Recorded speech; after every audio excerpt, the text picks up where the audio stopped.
彰化有一间准公共幼儿园去互机关夜讲，这10天内上无有6个囡仔，互2名教保员不当对待158届，会甲囡仔关伫便所，甚至囡仔的私密处拢受伤。其中一个细腻的教保员真节重大，罚款23万，停职3年。家长也质疑这县政府拢是伫咧暗号处理代志，也拖拖刷刷。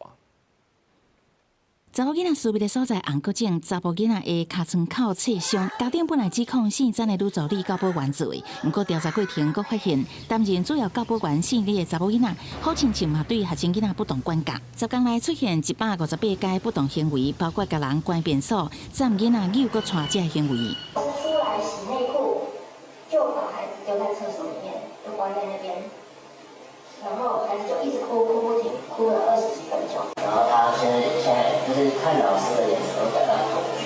公布这件代志的民意代表讲，其中姓李的教保员经过调查了后，因为情形重大，互人裁罚23万，停聘3年；幼儿园罚6万。这个县政府轻轻放下，马不湾县政府要求家长家己调阅监视器，不是主动协助。重大校园安全事件的时候，态度是这么的消极，请问你们到底在怕什么？今天调查后，调查委员做成调查报告，然后也提交了认定委员会去做的决议。县政府回应，去年接到2件校安通报，都造成调查小组2个受调查的行为人，拢已经无伫幼儿园任职，目前拢无接到违法的事件通报。他这3年内，他会进入不适任教师资料库。日后如果他要担任老师，他要3年之后才能有机会继续担任。对于这样子的惩处结果，我们认为他是终身不适任的。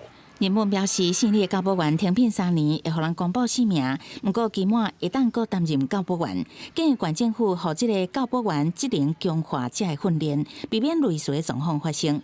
园方是强调，姓李的教保员已经改聘，专程配合主管机关调查，嘛接受裁罚结果。不过裁罚是不当管教、加性侵、性骚扰这个性别议题无关系，会导致面对持续改进。记者综合报道。